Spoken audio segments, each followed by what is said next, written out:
And that was me like literally testing myself like with fear. It's like, I don't know what's going to happen. I don't know the answer, but I'm going to roll with it and trust that something's going to happen. It might, like, I have no idea how or what it's going to look like, but I just know that something's going to happen. And it has, and it continues to flow. Like, it's crazy.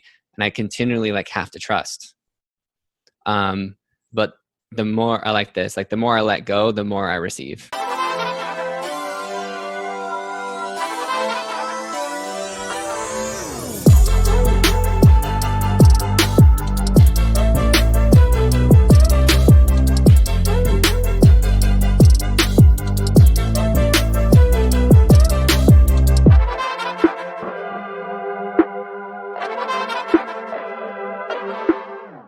All right, welcome back to another episode of Sessions with Sid. Today I'm really excited to chat with Ben Harris, aka the Fear Guy, and I'm going to let him introduce himself. So, hey Ben, what's up? How are you doing? What is up? I'm glad that just full transparency, Sid asked for a bio, and I said, "Oh, just say who I am," and then you leave it up to me to introduce myself. I should have sent a bio. I guess that's part of the reason that you should have a bio. Like, I guess, yeah, a quick introduction for me is I'm someone who loves fear, and that sounds interesting, right, to most people, because usually the word fear terrifies you. Usually fear is a word that you run from and avoid at all costs. But to me, is fear reveals where you're not free, and fear is a compass to your next level of growth. And so to me, that's why fear is a good thing. And, there's can be two truths. Like, of course, fear sabotages us, which is not a good thing. Or maybe it is, depending how you look at it. So for me I'm just someone who really is hell-bent in the most loving way on changing our narrative with fear and helping people become more free. I love it. Yeah. Mm-hmm. Fear is such a big topic, especially right now. And I love that you said that fear is your pathway to freedom. Mm-hmm. So before we just dive in, why the Fear Guy? It just hit me. It's pretty new. So I used to have a different brand, and in that brand, I found out that I was trying to do too much for everyone. I was trying to help everyone with everything. I didn't realize it. Like, I kind of heard that before, is like, if you try to appeal, there's a quote. I'm not sure if I don't want to mess up who said it, but it's, if you appeal to everyone, you'll appeal to no one. And even though I heard that quote before, I still didn't realize that that's what I was doing. But as soon as I rebranded, so I rebranded to the Fear Guy in the middle of March 2020. So almost a few months ago at the time of this recording. And it was a gradual thing that I knew that why I wanted to coach on fear specifically. But eventually, through my trial and errors, I realized that that's what I'm good at. And even that's what I was trying to do in my old model. But I just wasn't calling it that. And I wasn't like specifically doing it. And so through a couple cool stories, do you want me to tell one? Yeah, I was actually, perfect. You read my mind. I was going to say, like, what's your story? How did you get into working with fear? Yeah. So I've always just been interested in doing things I'm afraid of. So that doesn't mean that like I am good at it all the time, or that I've always been this fear chaser, like a storm chaser kind of person. But the first time I remember really going after it was, so I used to be a rapper. And so that's how it first started, is when I was 19 years old, I think, is me and my friend, when we first started to like really get serious into it, we knew that we had to improve not only like our stage performance, not only like our inability to like rap, but we knew that we just had to do things that we were afraid of. And he gave me this book. It's called 50th Law. And what's funny is that, do you know what the 48 Laws of Power are? For the No. book? So for some people, it's a controversial book because it talks literally about manipulation, like how power is used or misused or whatever. So it's a book by Robert Greene, and so he helped co-write a sequel with the rapper 50 Cent. And so it's called The 50th Law. And he gave me that book, and that just hit something different for me. Of it really, a lot of it was just like doing things you're afraid of, and it just talked about like how important that was, of like to get anything that you want or to be anything that you want, like that's the key.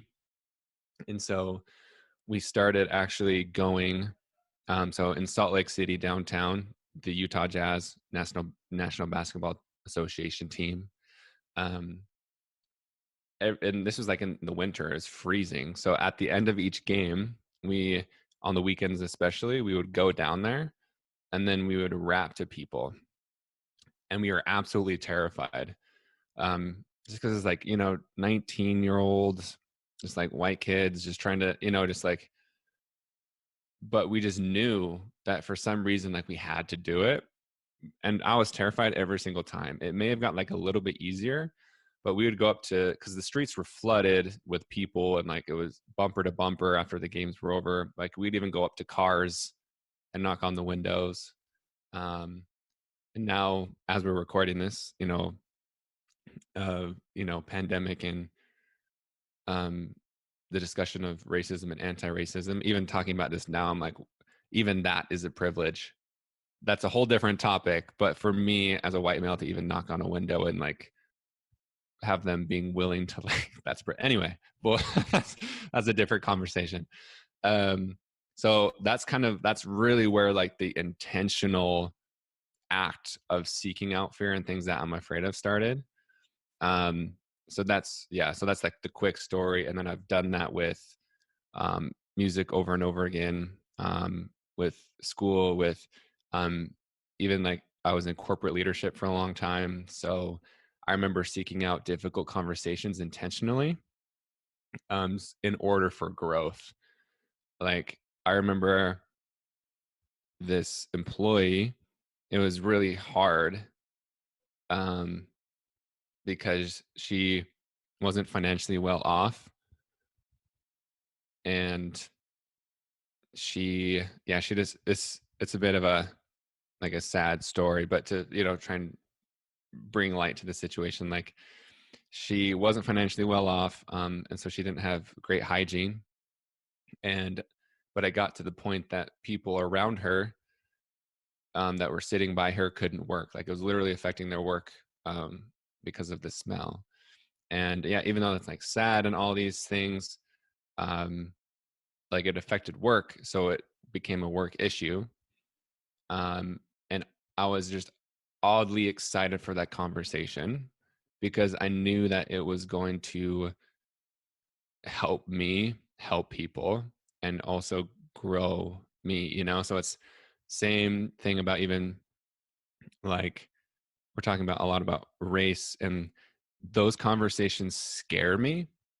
um but I've already grown more in that area in the past week than I have in my entire life, because I've been engaging in conversations that seriously terrify me, because I don't want to be wrong.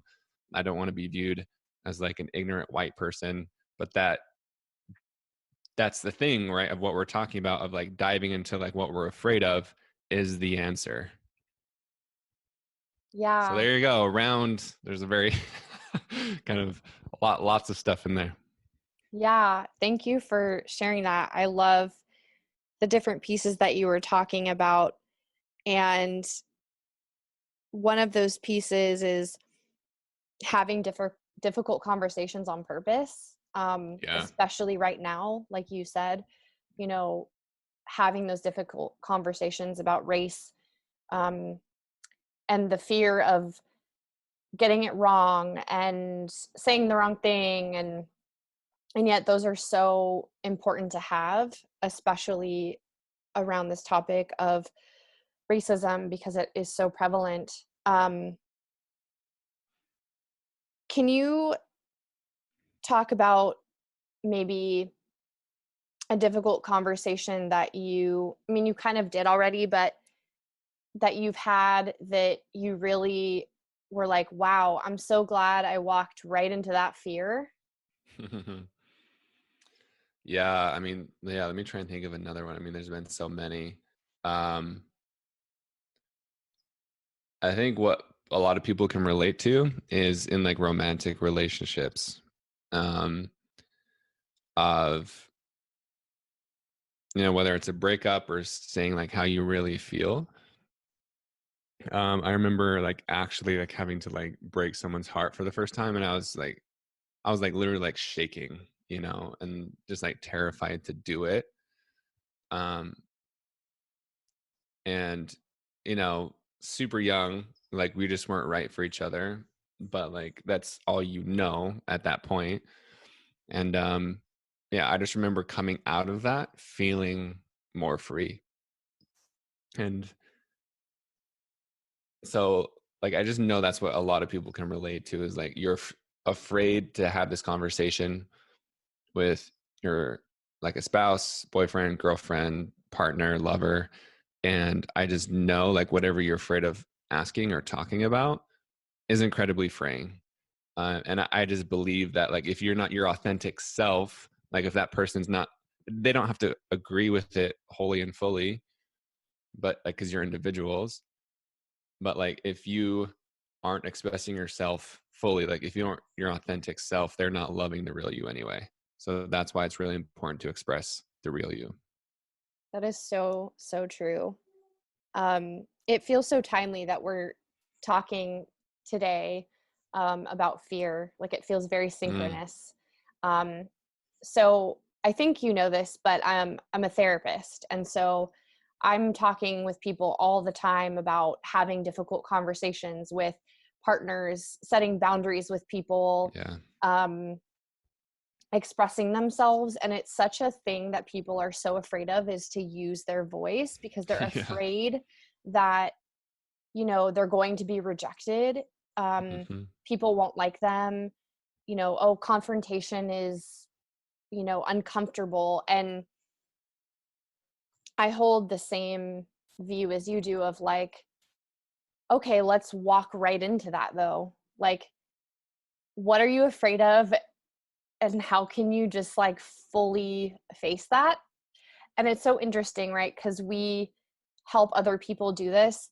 But when it comes to ourselves, we have to really look at like, okay, but where am I not doing that? I need to walk Hmm. into that.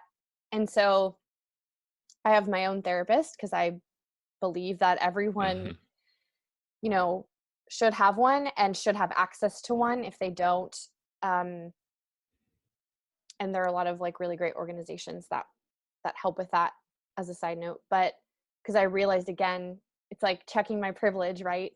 Um, I was having a difficult conversation yesterday with my therapist about something I'm afraid of, and Mm. she did what I needed, which was like, okay, cool, let's ask the question and like go right into it. And I was like, my body Mm. somatically was just like, I want to, but I don't. Um, how can someone who is like, cool, Ben, like this sounds great, but how Yeah. can I actually start maybe taking baby steps to facing and walking into those fears? Yeah. I think that's so, yeah. That's such a fair question to ask. So if you're thinking that, like, sounds great, sounds ideal, wow, I wish I could be like that. I'll never be able to like walk into fear, um, like, and be excited about it. Like, I get that sounds abnormal.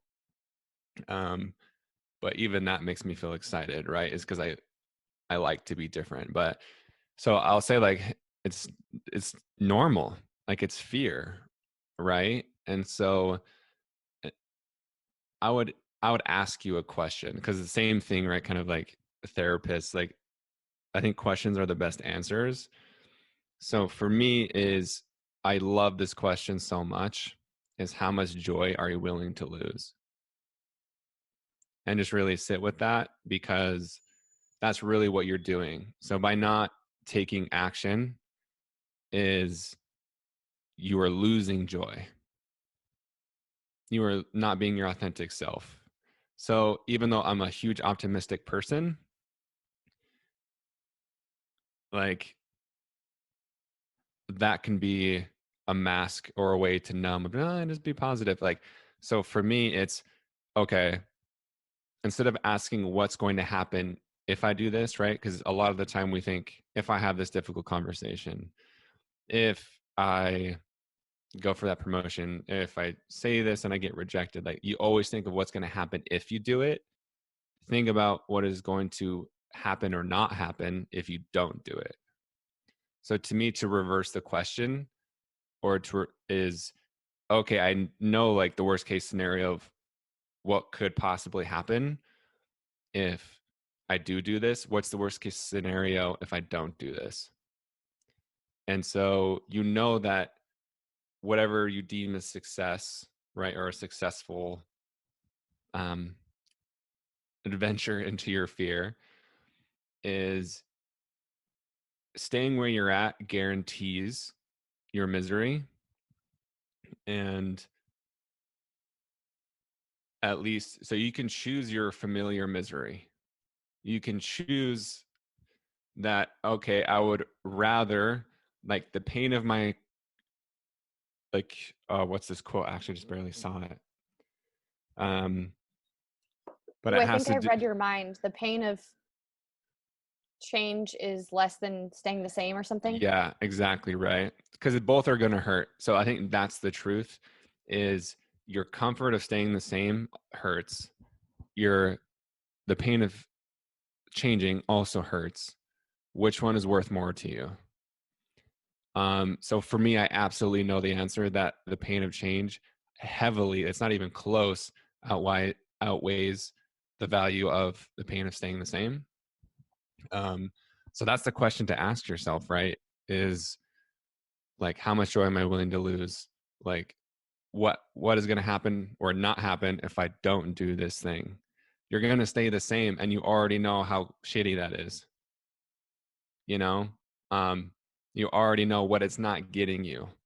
So you can choose an unknown possibility. Yeah, it's uncertainty, but it's staying where you're at is a 0% chance of success. Going out into the unknown is greater than 0. So yeah, you still might not succeed, but literally what you're fearing, you are doing to yourself right now. So if you stay the same where you're at, you are literally rejecting yourself. You are literally choosing what you are afraid of. And I think that's what a lot of people don't realize, at least the people that I coach and myself and the rest of humanity, is that you are choosing this, whether it's subconscious or like unconsciously or conscious. And like you can change it. I've seen it over and over again. So those are just some hard hitting questions to ask yourself, to not beat around the bush. Because I see you, I love you, but I'm not going to say like small like I agree with small steps, like kind of pushing to the edge of your boundary, you know, so you don't like traumatize yourself, but at the same time is like, yo, like let's go, like it's time. Like if I didn't love you, I wouldn't be straight up with you, and I love every single person who's listening, and so like let's go, like it's time. What hit me as you were talking, and what I got from what you said, is like, basically, if you're letting your fear of others rejecting you get in your way of acting, you're actually rejecting yourself. Yep. And that was just like a whoa moment as you were talking. Like, Good. wow, I'm letting the fear of other people rejecting me actually cause me to reject myself, because I'm not acting for that fear of others rejecting me. Boom, well said. That is powerful stuff. Wow. Yeah, let that sink in, because that's the majority of humans. Yeah. Yeah. I'm just like, Yes, yeah, I love it. Let it sink in. I love it. let's This is raw. let's just have a moment of silence for that. Mhm. Yeah. I'm like, where do I even go from there? And also just reiterating, like, when you said before, like, how much joy are you willing to lose by not speaking out or not acting, um, is also really, really powerful. Yeah, because you are, right? And so I think, yeah, just like asking yourself that questions, because it gives you the accountability that you need. Is because whether it's like quitting a job, it's like there's so many different scenarios, right? And like we're all on our own time, but it's like I was coaching someone about like quitting their job. Um, and this person has coached before, like they have the workings of, like they have everything set up. It's not just someone who's has never thought of like what they want to coach about, never done any training, never, just like, and even if you want to go for it, do you, because you're going to learn a lot. But for this person, what's holding them back is failure. um and so, yeah, to ask that question of like how much joy are you willing to lose, and then this person realized like I've already lost so much joy, right, by choosing safety and certainty.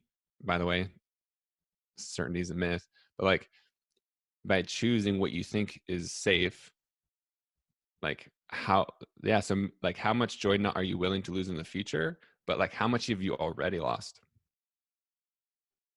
Yeah, and I'm really glad you brought up this in relation to like jobs, because I think so many people are in jobs that they hate and their lives are miserable, and I see people all the time who have that in therapy, and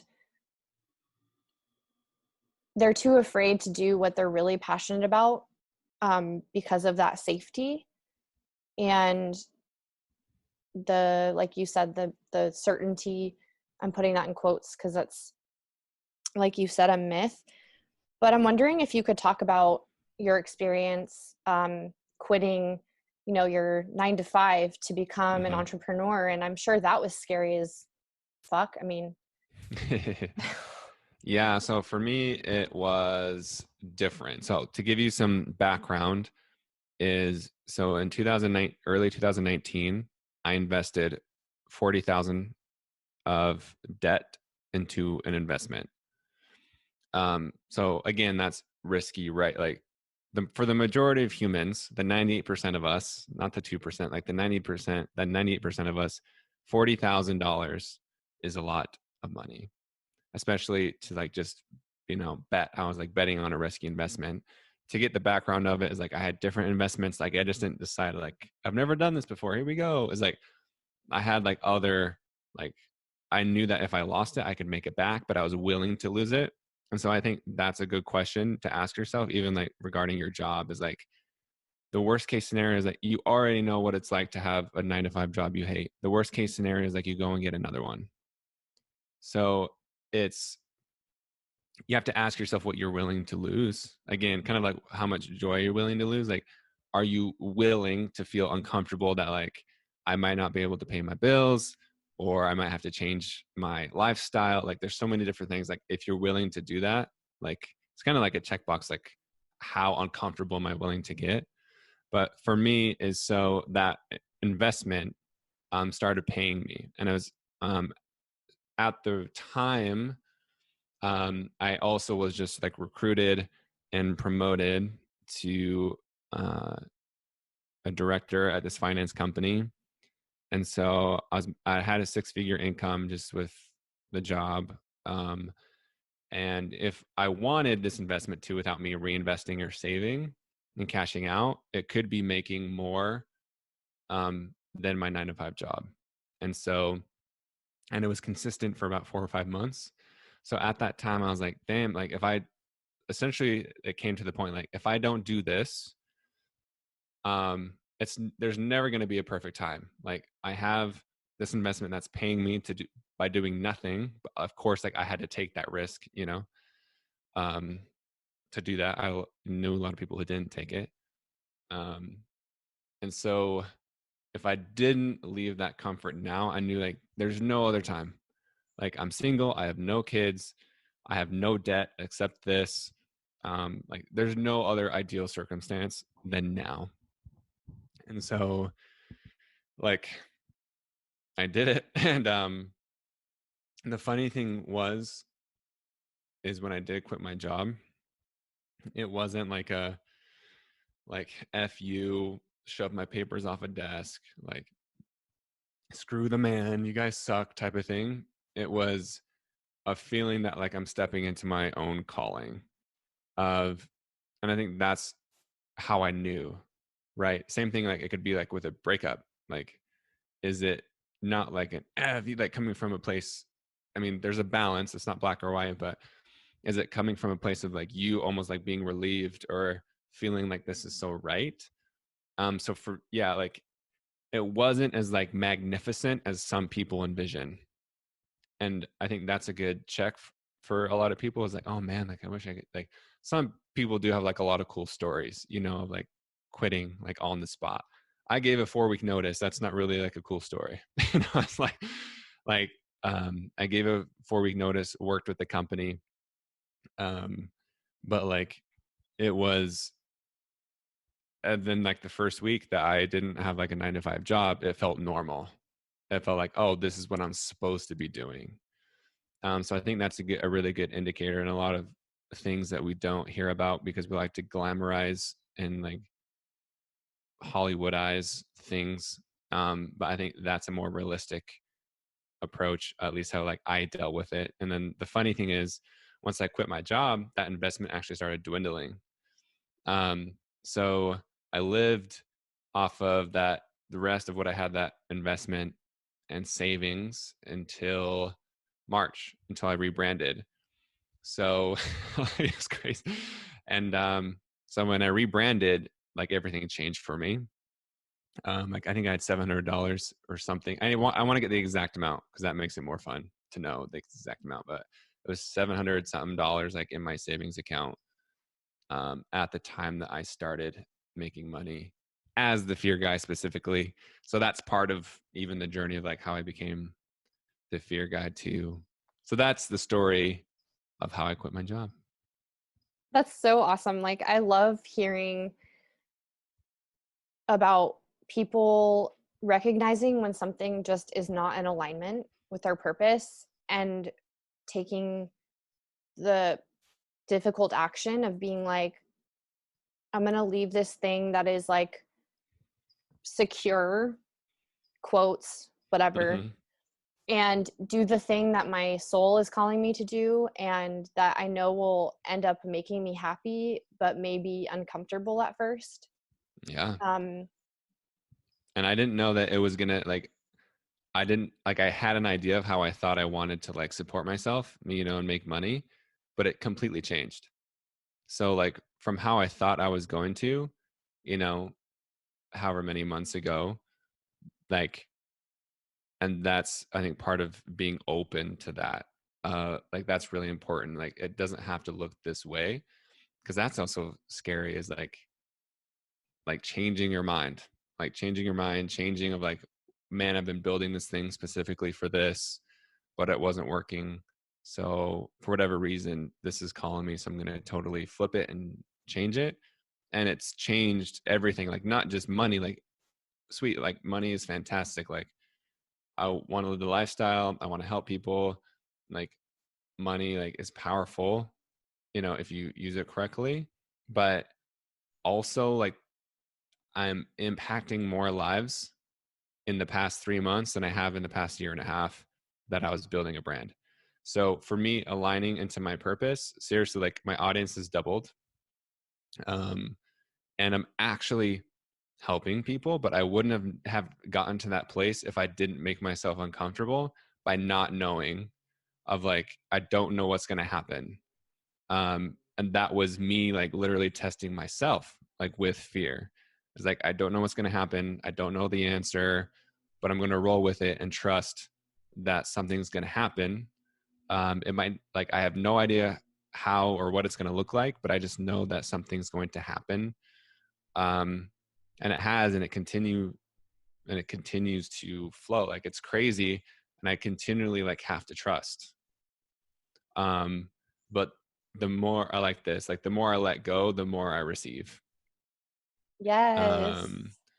And it's crazy. And even for me, like recently, I had my first round of coaching people, or clients. They were done. It's an 8-week program. So they got done. And then, so I opened it back up, and my first 5-6 people, like, this is the reality of it. So the first time I enrolled, I signed 4 clients in 1 week. And that was crazy to me, because like it literally was like, I changed my name, I'm enrolling clients, boom, And I was like, oh, okay, that's crazy. Like, just alignment. Whoa, and like but then this time, as I got rejected, I think 5 times straight no's, and then I had to refund 2 people. I didn't have to, but I chose to refund 2 people. And so that's just also the reality of like continuing to trust, because as soon as I let go of like, okay, like just the rejection, because I don't know, there's so many things that we fear, and that self-sabotage of, this was working before, why isn't it working now? And then that's when we try and grip it like even tighter, but to almost resist the resistance of, and it's to resist what you normally do. So for me, is, I'm a big doer, I'm a big achiever. I'm a 3 on the Enneagram, so I love just getting shit done. And so for me, my unnatural tendency is to not do anything. And so I just looked at the evidence of my life. Literally, like, this is woo, but it's also practical. Like, if you look I'm at super woo, so go there. like I'm woo too, but it's also like, it really is like practical. Like, if you look in the evidence of your life, everything has worked out perfectly or exactly as it needs to. Even if it's painful, it doesn't mean it's ideal. It doesn't mean like you wish that it happened. But to me, like, life is happening better than we can plan it. Like, there's no way, whether it's God, whether it's the universe, like, we do not know more than that. Like, it's literally impossible. So for me to say like, I know best, that's not true. And so for me to like do nothing, was the best thing that's happened since then. I'm like, I know I'll continue to do that, but that's kind of like the current state of things of like, all right, I'm just going to let people flow in. And that's what's happened. I love it. Have you do you know your human design type? You might know her. I have a call on Monday. So I've taken the test. I'm a something generator. Manifesting? I think so. Oh, I'm a projector. So am I. Are you I really? think, I think so. Well, I don't know it. So I have a call on Monday to get a reading, because Okay. I try to understand myself more. I want you to tell me what you are after. Okay, will do. Yeah, I don't know. I had a feeling you'd be a projector, so I'm curious if that is what you end up being officially. But because you were mentioning the Enneagram, and I thought of human design because you were talking about like basically things aligning in a snap once you made that decision. Yep. And human design is about like living in alignment, with your strategy and your purpose and authority, and you'll learn more about that. But it's amazing how things just fall into place when you are in alignment. Like, Mm-hmm. you knew you did the right thing because it felt right to you, and it also proved right because everything conspired to work. once Yeah. you made the decision. And that kind of leads me into what I know that you talk about, which is this idea of intuition versus fear. Mm-hmm. And so I'm wondering if you can talk a little bit about the differences for people who might not trust their intuition because fear is getting in the way, or they might not know how Yeah. to separate them. Yeah. I mean, it's hard to know, right? Because it's like, do I trust my gut, or was that what I thought for the first time, or now am I just overthinking it? You know, it's like, so there's so many different things that can get in the way. Um, and like, to me, I like to ask a lot of the answers for me. I'm realizing, like, common questions, because I feel like all of us know the answer. So intuition versus fear, I tell you that you already have the answer. Like, seriously, everyone has the answers. It's just unlearning and removing the blocks, um, and feeling into your body. So for fear, right, is it could disguise itself as intuition because it's trying to protect you. Um, like, for example, I'm actually, hold on, let me pull up something because I'm going to make a video and I want to look at these notes, because this is honestly might be one of the favorite videos up to date that I make. So it's 5 ways fear is disguising itself to protect you, but it's really ruining your life. Mm, Um, seriously, because I'm excited. because it's trying to protect you out of survival, right?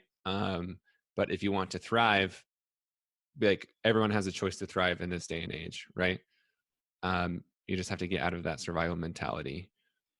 Um, so one of those ways is, like, I'm not ready. So you could misinterpret your intuition telling you that, like, I'm not ready. Um, or it could be your fear, right? So, like, but both could be true. Like, it depends who you are, where you are in life. Like, there's no um one right answer for everyone, but you know that answer. And so you might indeed not be ready, but one way to find out is, like, how long have you been saying when I'm ready? So if you keep saying when I'm ready, then I think you know that that's coming from a place of fear. So yeah, if you keep saying I'll do this when I'm ready, or like when I'm ready, da da da da, then you know that you're coming from a fear-based place, right? Like, how long have you been putting off what you really want? If it's been years, then you know it's fear disguising itself to keep you safe, but you're only sabotaging yourself. Like, if you wait until you're ready, then you'll always be waiting. So, and then so that's like a fear example. For intuition, I like to ask, like, what would I do if there were no obstacles? That's a great question. Um, Also, does doing blank, whatever you're deciding, whatever you're facing, does doing this make me feel like dark and depressed and heavy, or does it make me light and expansive and free? And whatever comes into you, like, you know what that answer is. Because if you're excited, then you know that that's like your intuition speaking. And then another tool is envisioning yourself in that circumstance. So this is what I did before I quit my job, is, what does it feel like? What does it look like actually quitting my job? Like, what am I doing with my time? And like, for me, I took like a week off to really test it. And I went to, like, Austin, Texas, and, like, just like, okay, like who am I going to interview? Like, for my podcast, like, what am I going to do with my time? And it felt right. It felt good. And it wasn't like an escaping type of thing. It was like, this feels right. And, like, you'll know the difference deep down. And so it's also like imagining yourself in that situation of whatever you're trying to decide. Um, and so, yeah, like, there's a podcast episode I did that you're probably referring. And for this person, she's from Sweden, and it's crazy. We did this retreat in San Diego, and she was the last person who booked, um, the last person to fill it up.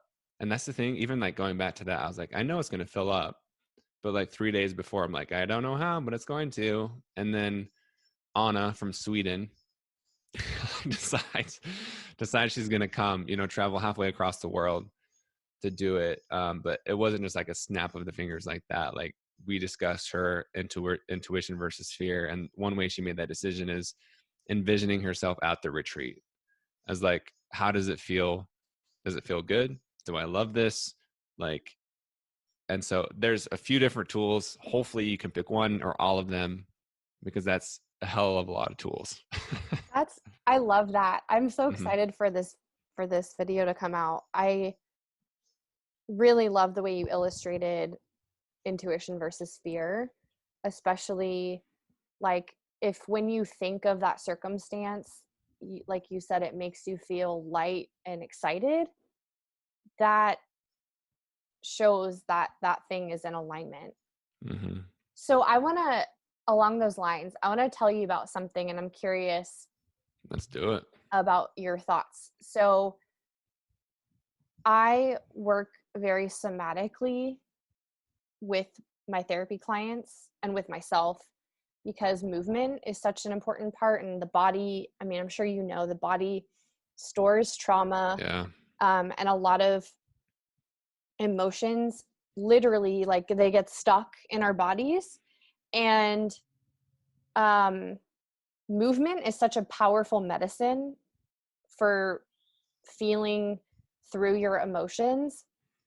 And so it's interesting, before I tell you this example, like I'm a dancer, so I'll be dancing and I'll just burst into tears, and like things will move through me, and then I feel better. And so I say that to really highlight for people the importance of movement, not just like, oh, it's exercise, like I need to like lose weight. And it's like so much bigger than that. But I had an experience yesterday. I mentioned therapy, where I was going into a question with my therapist, and she had me tap into my soul, because like you said, the answers are within us, but we just cloud them out with distractions, and we don't want to listen sometimes because of that fear.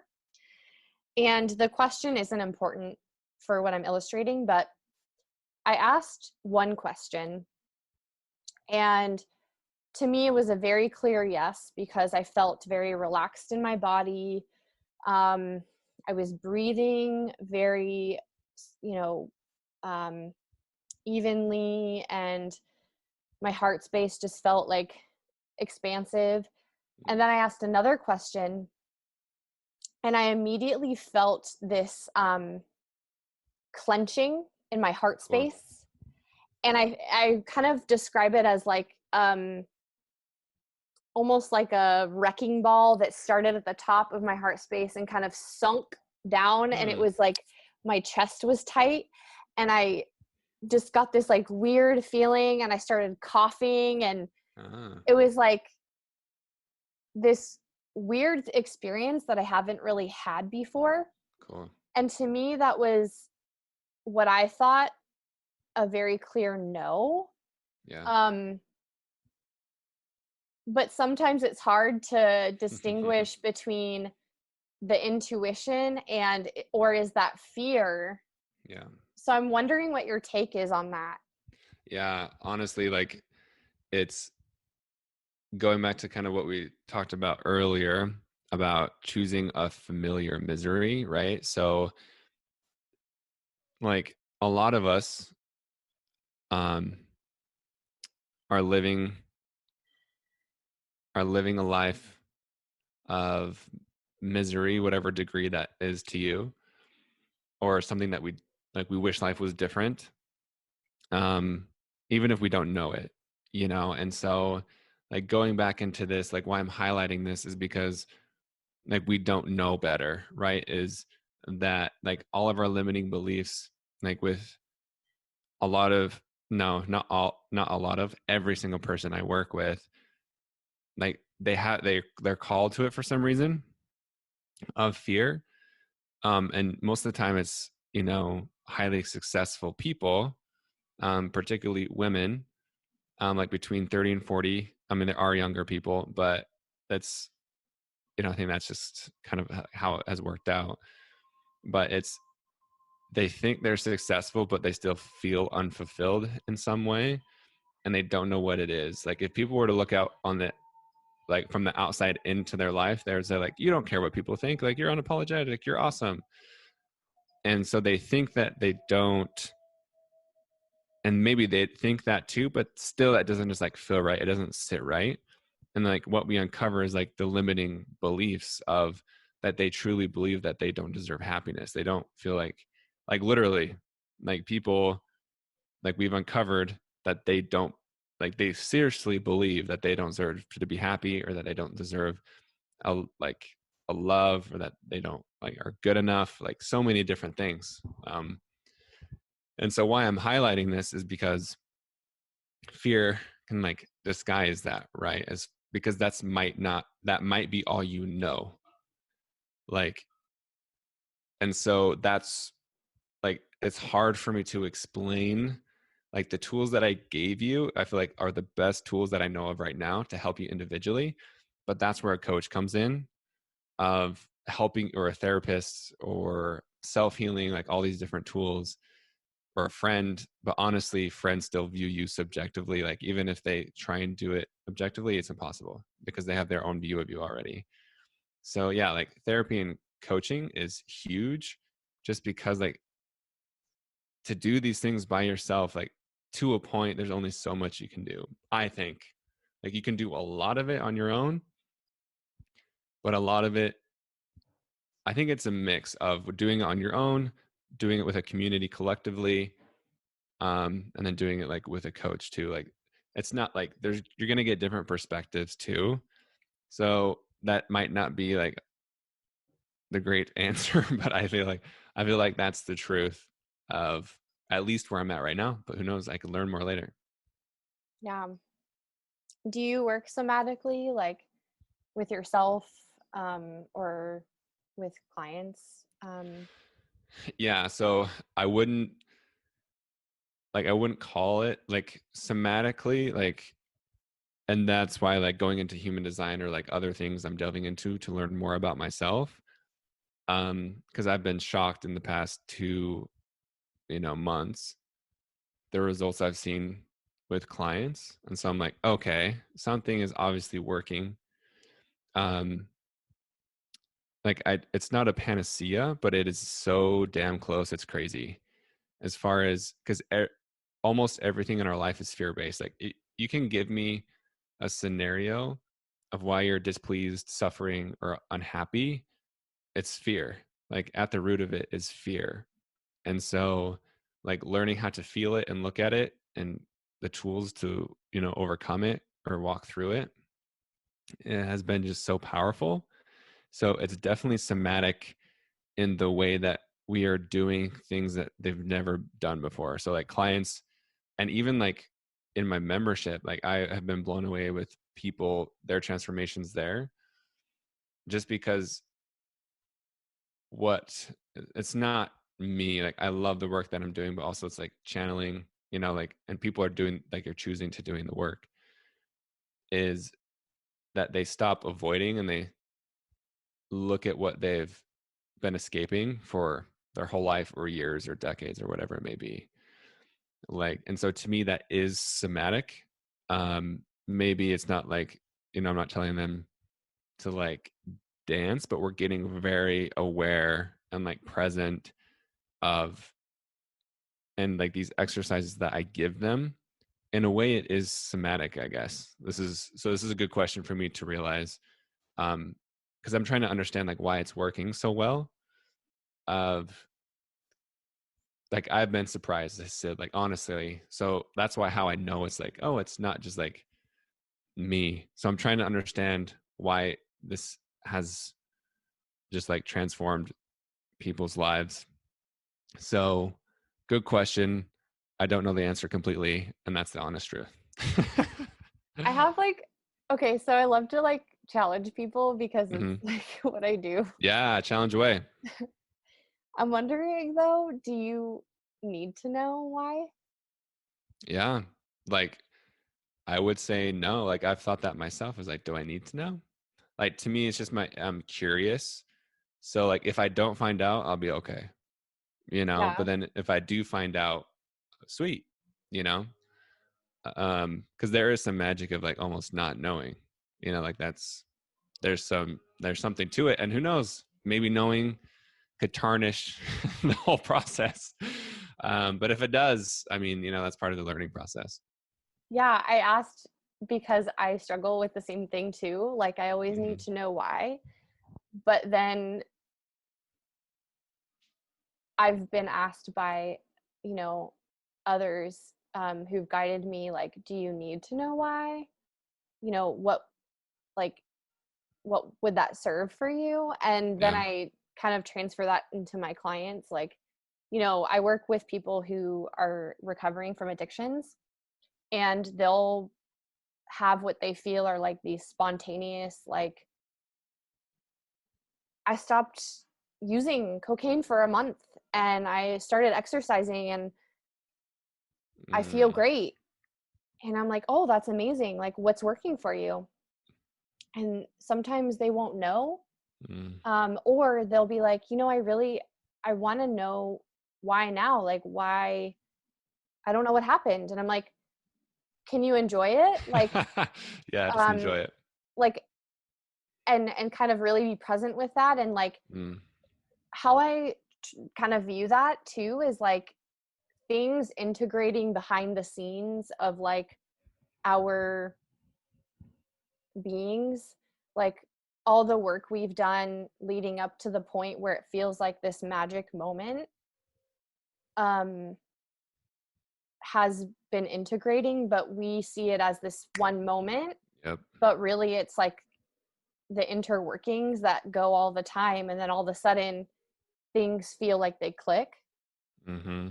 um so that's kind of why I asked, No, you I know love that. Yeah, I think that's great. Like, yes, to answer the question, I don't need to know. Honestly, like I'm truly happy. Like, sweet. Like this is great. It's like, um, but I guess just like furthering my wisdom of it, and just because for me, I want to be able to teach it like not only like with one-on-one clients of like, hey, here's how other people can do this, and also like in a course or something, right? Of like, okay, like I understand why. But I like that of how you brought up like, can you just enjoy it? That's a really important thing that also a lot of humans don't do. It's just yeah. enjoy the win, myself Mhm. included. Same here. It's hard to do because we're human and we always have endless questions. Hmm. Yeah. um I think another thing that I'm really interested in you maybe touching on is um the idea of having an abundant mindset versus like a scarcity mindset. um because like you said, I think you said this a few moments ago about like, you know um what if, what if it doesn't work out? That's kind of a scarcity mindset Yeah. to me of like, or will I make enough money? Those sorts of things. So yeah, can you maybe describe how, Yeah, yeah, those play out? for sure. So like abundance, yeah, and scarcity. Like, man, there's like for me, it's always a practice, right? Um, and I did Deepak Chopra's abundance 21-day abundance like meditation challenge. You know what that is? No, but that sounds amazing. So that's what I would suggest to people if you think that you have a scarcity mindset, because it's very doable. It's like a 10 or 15-minute meditation, and then you have one journal prompt a day. And one of them is literally just noticing the abundance around you to shift your perspective. Like looking outside, I can see the blades of grass, like infinite amount of blades of grass. You know what I mean? And so, or like leaves on the trees, or there's just so many like different things. Like you can just look at it And same thing like with the sun even, right? Like it's literally like everywhere, you know? And so how I view abundance is almost like the sun and like an energy source, is that it's always going and anyone can plug into it. So, and I still catch myself where I definitely have improved a lot in this area of comparing myself and my social media engagement to other people of, but usually I use it to prop myself up, like, oh, I have less followers but more engagement, you know. But like to me that's like not, that's not abundant. And so for me, just how I view abundance is that everyone can plug into it and there's unlimited outlets. Like there is no lack, there is no scarcity. Like if all 7 billion, you know, and plus more, as you know, as we grow people, there's enough for there's more than enough for everyone. But we've been taught that there is lack and that there is scarcity. And I understand it, like in marketing, like that's all we know is scarcity. That's seriously all we know. And this is interesting. I'm even having the thought about how scarcity is a good thing though, of like life, for example. Like if we were going to live forever, we wouldn't have the urgency to enjoy it. So like our one life technically is scarce because there's only one. Like, yeah, you could believe in like multiple lives, but this occurrence, literally there's only one. And so for me, scarcity could be viewed as a good thing as well, is because it provides urgency. So there you go, different thoughts. That's so cool. I Yeah. never thought of that way of looking at scarcity before as a positive thing too. Mm-hmm.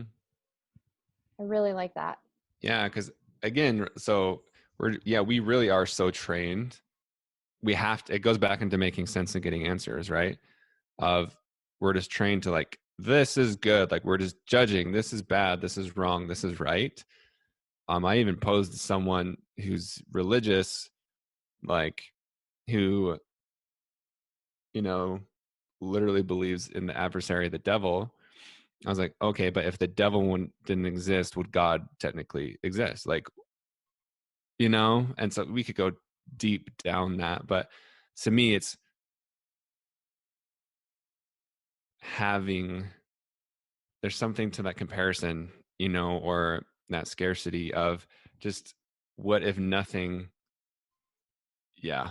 I see, even like in my head while I'm speaking, like I debate myself as I speak. So Well, I think I hear what you're saying. It's like yeah. we need to have polarization, like Mm-hmm. have one thing to have another. Yeah, but also it's like, what if they're the same? Oh. So that's just an interesting thought exercise, right? Like I love that, you know, we're getting so woo. Like thanks for holding the space for this. Like, Yeah. and that's like I've heard people argue that like, what if God is the devil? What if devil is the God? Like it's one. It's like it's not like people. It's like one, like missing. It's, you know, I mean that gets like pretty deep pretty quick of like, because our humans can't understand that, you know, because, Mhm. and it's also like the shadow side, right? If you know, if you believe that, like looking at the shadow side, or even like with racism, like, and again, it goes back to fears. Like if we don't acknowledge that, yes, I have like white privilege, I have like been ignorant to that, I have had like prejudiced thoughts, you know, it's like, if I don't acknowledge that, then I'm not improving, or, and even if I'm not loving that side of me, because I technically didn't do anything wrong, because I was doing the best I could in that moment.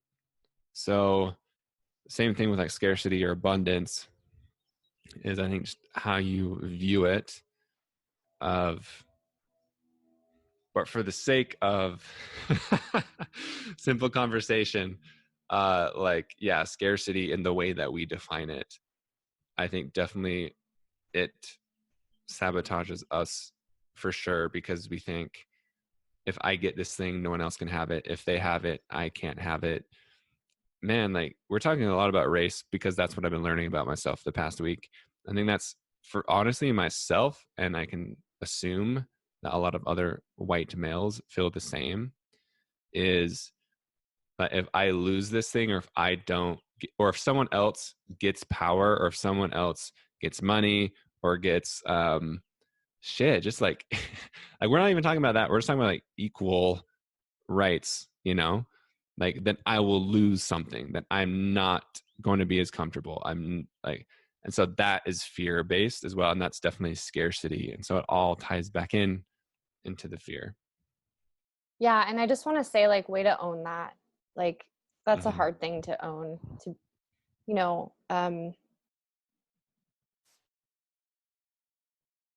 to like just really be like, you know what, this is a shadow part of me that I'm Yeah. working on, that I acknowledge. And like, that is the work. Yes. That's what we're all doing right now, is that shadow work, like you said, of being like, wow, I really need to check my privilege. And that goes for, I mean, I love doing shadow work. I do that Mm, with myself and with other, cool. like with clients and stuff. And um it it's really important to look at those shadows, because I think, relating back to what we've been talking about with fear, is if we don't look at those shadow parts, we're not gonna see those blocks that fear is creating as clearly. Yeah. I think, I don't know if you've heard of the website Loner Wolf, No. but it is my favorite site for all things spiritual. And Cool. they also have this free shadow work journal, which has about 60 something journal prompts, and you go into different shadow parts. So like you were talking about self-sabotage, they have like one for self-sabotage, That's cool. one for like, what are my triggers to being angry, Mm. and it, I mean, it really makes you think. I can send it to you, and like I'll put it in the show notes. Yeah, that But sounds dope. it's like that icky work that we don't want to do, that is so necessary to growing. Yeah, and it's like, and that's the thing, like always showing ourselves grace, you know. And the answer is always both. It's like, yes, I can't, damn, Ben, I can't believe it took you this long to realize that you had these beliefs or didn't have these beliefs, you know? It's like, but like, I literally can sit here and say, like, I've done my absolute best, you know? And I think like, ultimately every person can that, like, but going forward, you know, it's different. Like, now I know better, you know, so I can do better. My Angelou, shout out. Like, so it's like acknowledging both. It's like, yes, we're not doing enough, but I've still done my best. And that's where humans, we get so stuck, because how can two truths exist? Like, how can multiple truths exist? Like, how can, yeah, it's like, I'm honestly like No, making I like, myself tired. I totally get you though. Like, I feel you. So like, what I am hearing from you, I'm such a therapist. This is just how I talk in normal life. But like, what I'm hearing from you, which I resonate with, is like, you you're like, damn, it took me this long to like start doing this work, but also giving yourself grace and like, wow, that's so great, you're doing that work now. Yeah. Like, um this is like random, but ties in, I promise. But like, I love Queer Eye, the show, and the new season came out yesterday, which is like no big deal. But there was a man on there who like didn't, who was a priest, who like had just come out, and he was like, I don't know, 50 something. And he said something like, I can't believe it took me this long to come out. Mm, And then uh he was talking to, I think it was one of his children, and they said, well, would you tell your child like it took them too long to come out. And it's like, Yeah.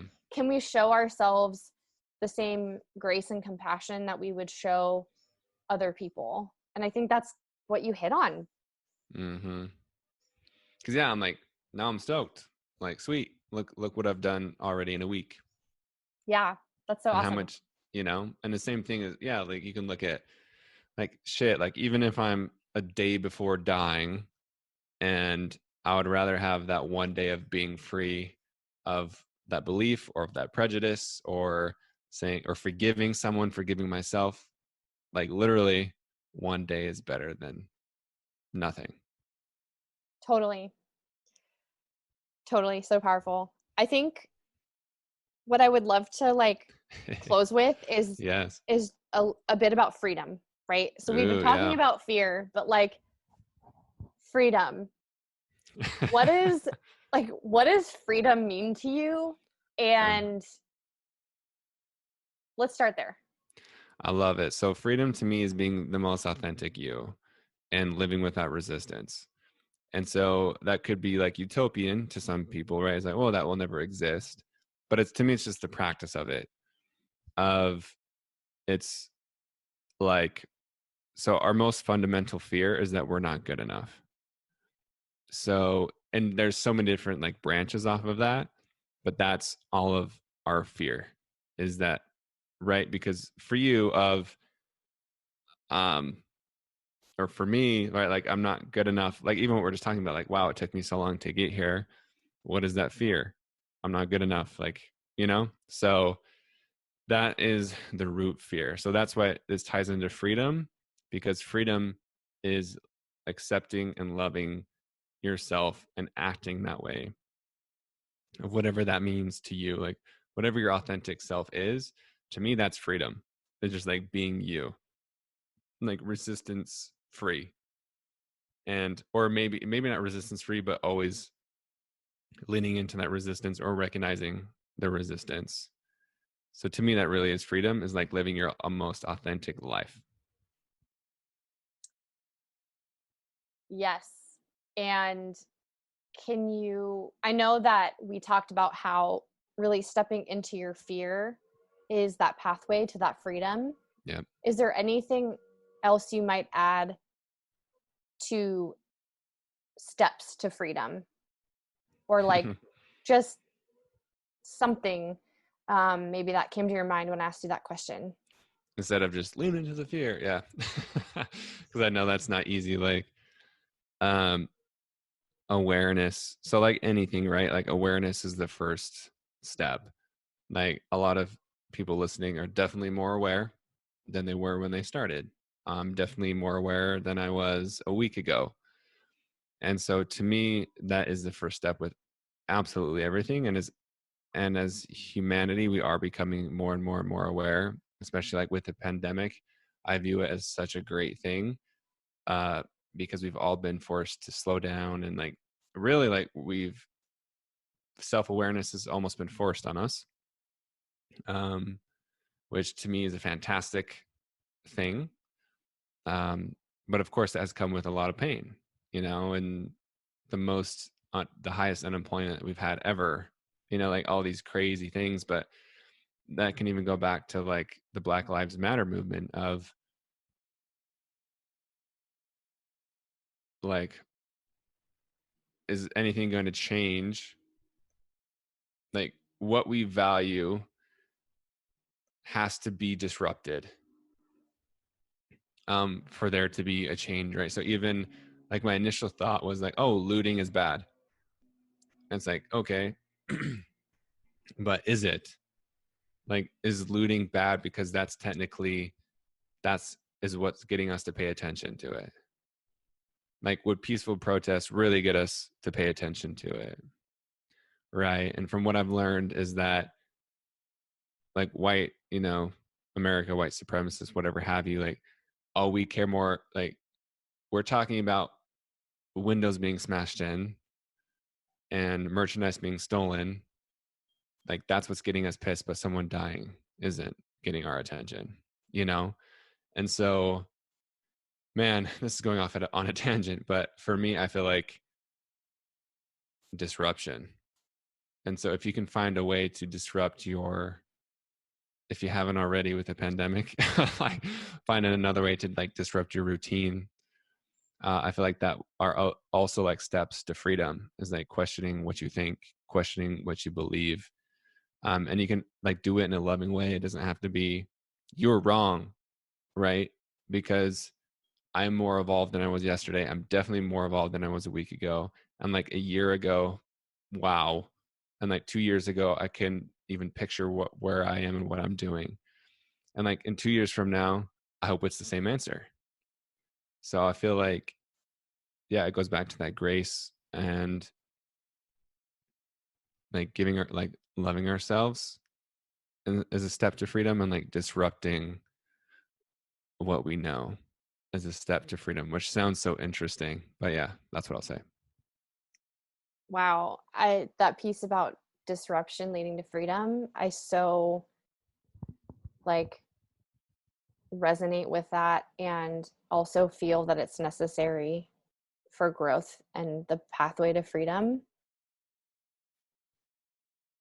We need to like be woken up in a sense, in a way to actually make change, and sometimes that happens in a very devastating way that Yeah. can, unfortunately, I say sometimes it's unfortunate that that is the pathway to the actual real change. Yeah. So I really appreciate you naming that. Yeah. And I mean, because it's as a collective and individually.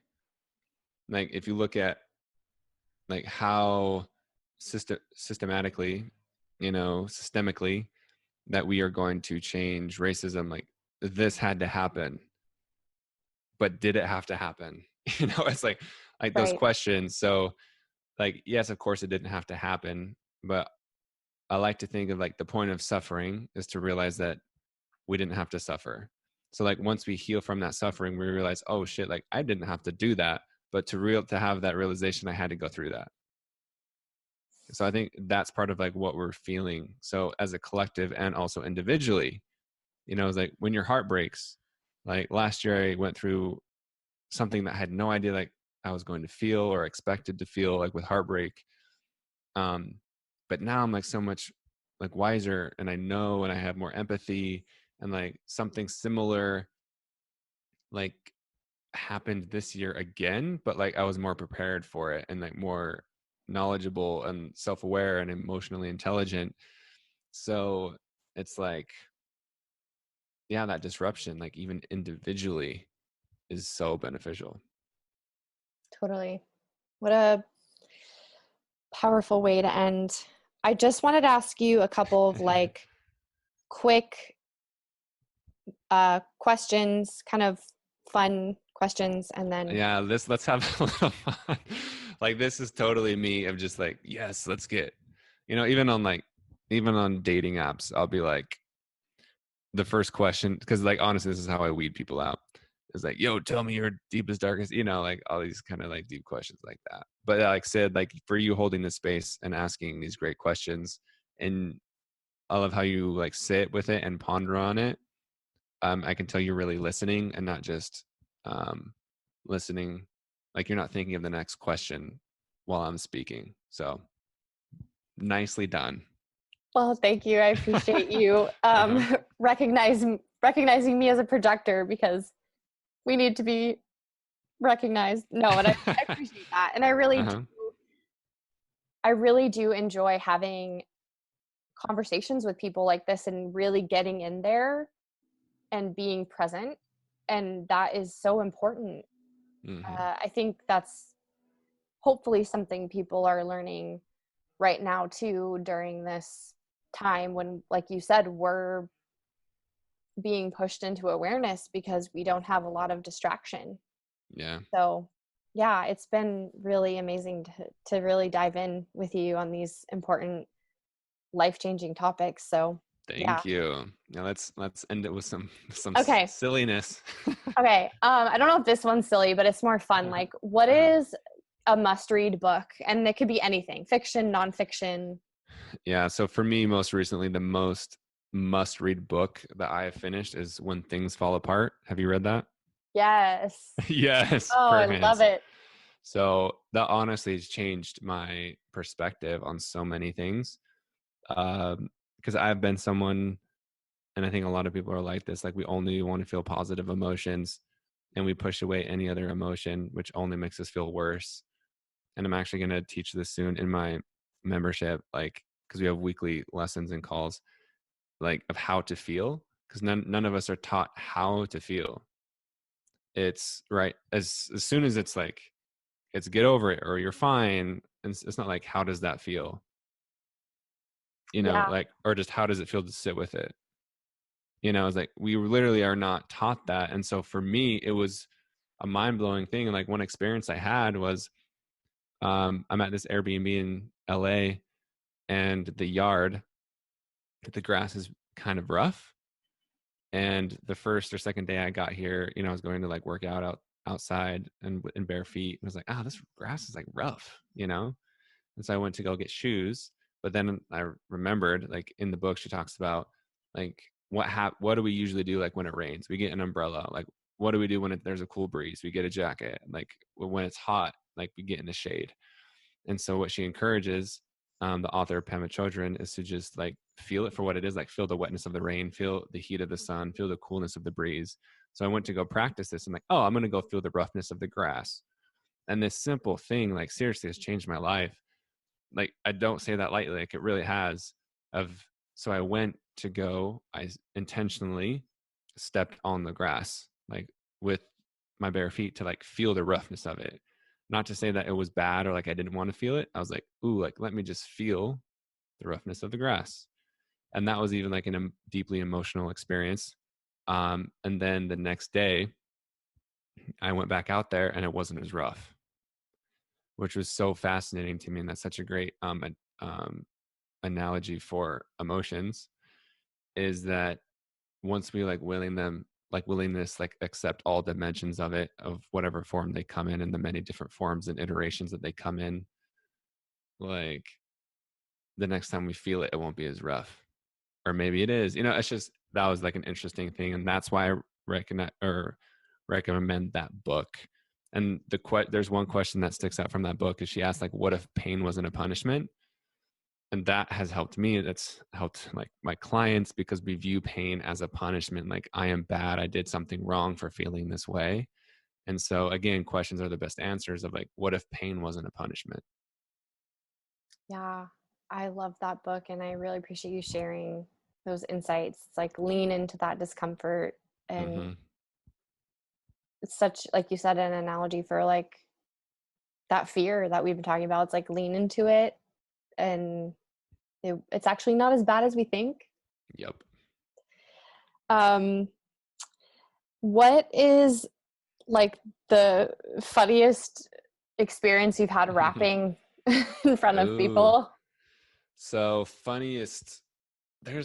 I'll tell a few. I'm glad you asked this, because it is fun to reminisce on these things. Like back when we were rapping in the streets, we used to call it fear fighting. Now I'd call it like fear loving. But I remember, we're 19, and so like these 17 or 18-year-old girls, I remember, brought us cookies, because like, so we rapped for them and then they went and got cookies and brought it to us. So I remember that was just like a fun like experience, that they like brought us cookies. But then also we made a song about it. And then on top of that, when we had a concert, they brought cookies to the concert, and then we freestyled about the cookies. So there's that whole like kind of package deal. A funny story that may not be funny to some is like I got booed early on. Like I was in high school, um, still learning, and like I was trying to learn the lyrics on the way to the show. So my advice is like, don't do that.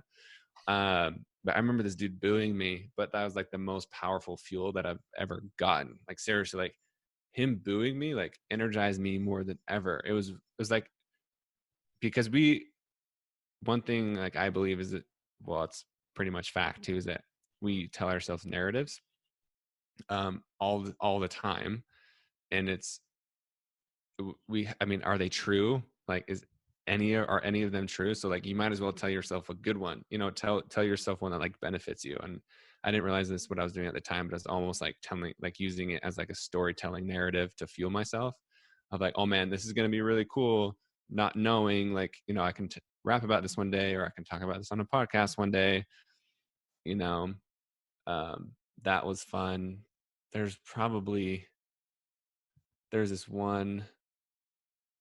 This is actually a really good question. I might ask the guys that the group, like, what were some of them? I mean, we wrapped some from Salt Lake City, so it's a Mormon culture, LDS culture, and we got invited. So the Mormon church has, for their youth, or for their like young adults, they have weekly church activities, and so we got invited to perform at one. And I remember that was like, honestly, like one of the funnest things. It was like in this outdoor amphitheater, and one of the lines that I say in the rap songs, I begin the song with, "Can I get a heck yeah" from all my LDSers, instead of like a hell yeah, you know. It's like, because we say heck, so can we get a heck yeah? And so like, that was just so like funny to me to hear a bunch of Mormons yell that lyric.